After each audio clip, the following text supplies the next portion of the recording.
나 혼자 산다면 상호작용할 이유가 뭐가 있겠습니까? 나의 심리도 알고 상대의 심리를 알아가는 과정인 거고, 알아서만 되는 문제가 아니라 알고 이해해야 되는 거고, 인정해야 되는 부분이 있기 때문에 이 부분까지 충분히 아시고 그 다음에 부부화합을 가는 겁니다.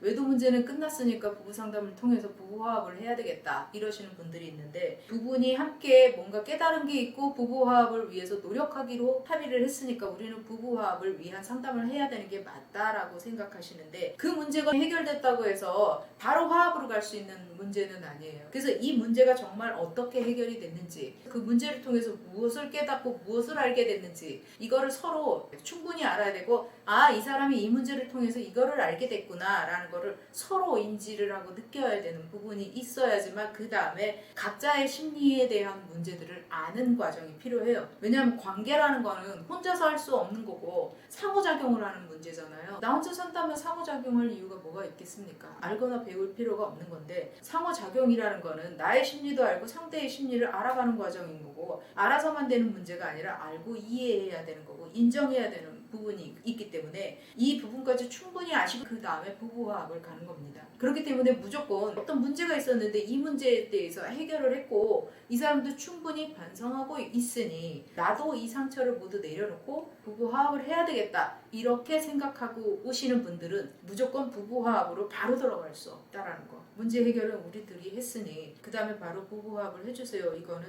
잘못됐을 수도 있다라고 이해하시면 좋을 것 같습니다. 심리작용이라는 게 결국은 내가 아무리 잘못을 했어도 내 입장에서 생각을 하고 내 입장에서 방어를 하는 경우가 되게 많거든요. 그나마 둘 중에 한 사람이 많이 참고 견디기 때문에 노력하는데 뭔가 찝찝한 부분이 있을 수밖에 없는 거거든요. 노력을 한다는 건 결국은 참고 있는 거예요. 이해가 된 게 아니라, 이해가 돼서 인정하는 게 아니라 잘못됐으니까 자꾸 잘못된 부분을 언급하지 말자. 저 사람도 짜증나고 화나고 스트레스 받을 거니까 나도 용서하기로 했으니까 참아야지 이렇게 생각하니까 그 찝찝함이 남는 거거든요. 그리고 나와 전혀 다르기 때문에 그 사람을 인정할 수 없는 거예요. 다만 살기로 했으니까 내가 참아야 되는구나, 얘기하면 저 사람도 안 좋겠지라고 참는 거예요. 이런 경우는 문제가 오히려 더 생기는 경우가 많아요. 참는 거 아시잖아요. 오래 못 간다는 거. 그래서 굉장히 많은 것들을 아셔야 돼요. 예를 들자면 이런 경우예요. 남편이 잘못을 했어. 그래서 아내가 분노를 하고 또 분노를 하고 계속하게 되면 남편 입장에서는 그래 잘못했어, 잘못했는데 나는 충분히 사과를 했고 잘하기로 했잖아. 근데 너 왜 자꾸 그 얘기를 언급하는데 어떻게 하라고, 내가 열심히 잘한다고 했잖아, 잘하고 있잖아 이렇게 얘기를 하는데,